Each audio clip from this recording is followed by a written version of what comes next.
नमस्कार दोस्तों, स्वागत है आप सभी को मेरे रेशनल हिस्ट्री चैनल में। तो आज हम आ गए हैं गुलामगिरी के परिच्छेद 2 लेकर।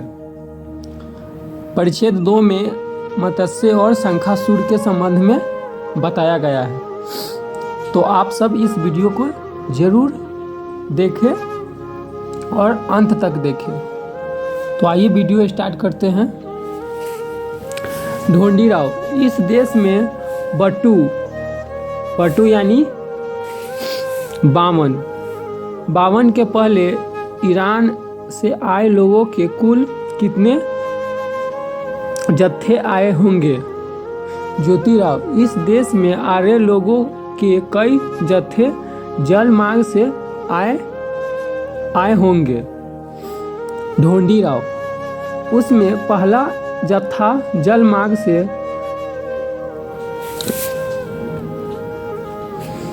लड़ाकू नौका से आया या कैसे आया? ज्योतिराव, लड़ाकू नौकाएं उस काल में नहीं थी, इसीलिए वे जत्थे छोटी छोटी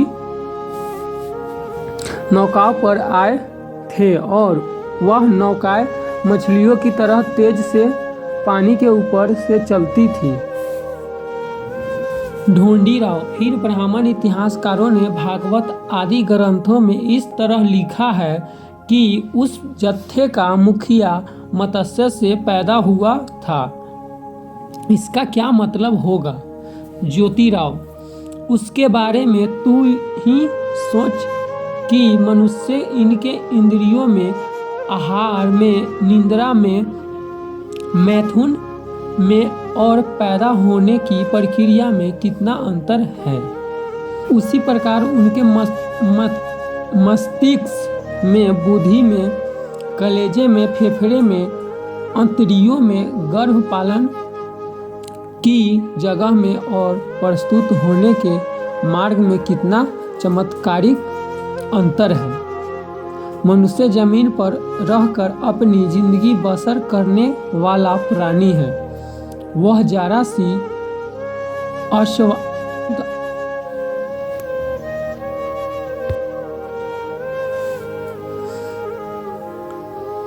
मनुष्य जमीन पर रहकर अपनी जिंदगी बसर करने वाला प्राणी है। जरा सी असावधानी से पानी में गिरने पर तैरना न आए तो डूबकर मर जाता है, किंतु मछली हमेशा ही पानी में ही रहती है, लेकिन मछली को पानी से बाहर निकालकर जमीन पर रखते ही तिलमिलाकर मर जाती है।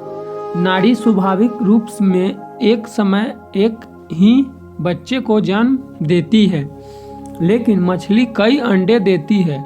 इसके कुछ दिनों बाद उन अंडों को फोड़कर उसमें से अपने सभी बच्चों को बाहर निकाला होगा और उस अंडे से उसने इस मत्स्य बालक को भी बाहर निकाला होगा। यदि यह कहा जाए तो उस मछली की जान पानी से बाहर जमीन पर कैसे बची होगी? शायद उसने पानी में ही उस अंडे को फोड़कर उस मत्स्य बालक को बाहर निकाला होगा। यदि यही कहा जाए तो उस मत्स्य मानव जैसे बालक की जान पानी में कैसे बची होगी?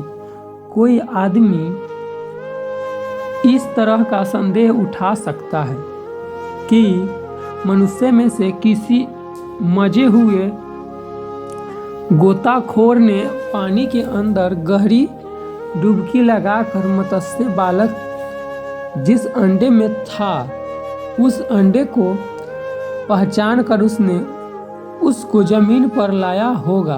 खैर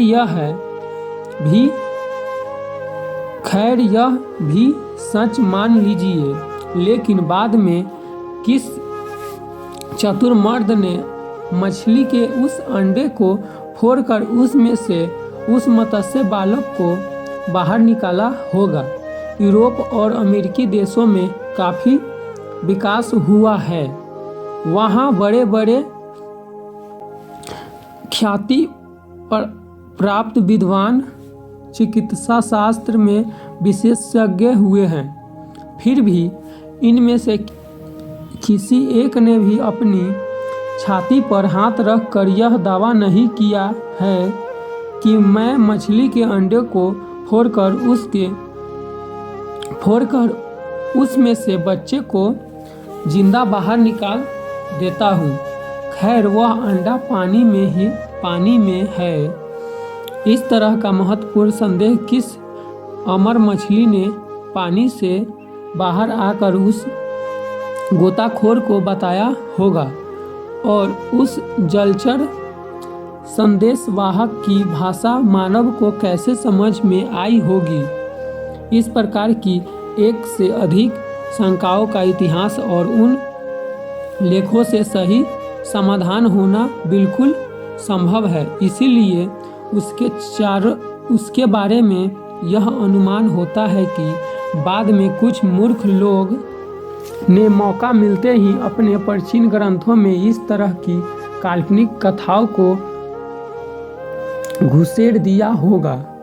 ढोंडीराव: अच्छा, फिर सवाल यह आता है कि उस जत्थे का नायक अपने लोगों के साथ किस जगह पर आकर रुका होगा।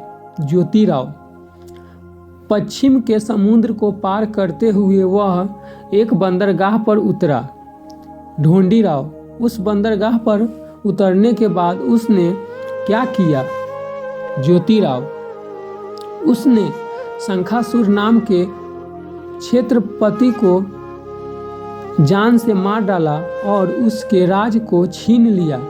बाद में शंखासुर का वह राज्य मत्स्य के मरते समय तक आर्य लोगों के अधिकार में बगैर खतरे के रहा। मत्स्य के मरते ही शंखासुर के लोगों ने अपना राज्य वापस लेने के लिए उद्देश्य से मत्स्य के कबीले पर बड़ा ही खतरनाक हमला बोल दिया। ढोंडीराव: बाद में इस खतरनाक हमले का क्या परिणाम हुआ। ज्योतिराव: उस हमले में मत्स्य के कबीले की करारी हार हुई, इसीलिए उसने युद्ध भूमि से ही भाग जाना बेहतर समझा और वह भाग निकला। बाद में शंखासुर के लोगों ने उसका पीछा करने की वजह से वह अंत में किसी पहाड़ी पर जाकर घने जंगल में छुप गया। उसी समय ईरान से आर्य लोगों का दूसरा एक बड़ा कबीला बंदरगाह पर आ पहुंचा। नाव कुछ बड़ी होने की वजह से वह पानी पर कछुए की तरह धीरे धीरे चल रही थी। इसी की वजह से उस कबीले के मुखिया का उपनाम कक्ष हो गया। इसलिए उस कबीले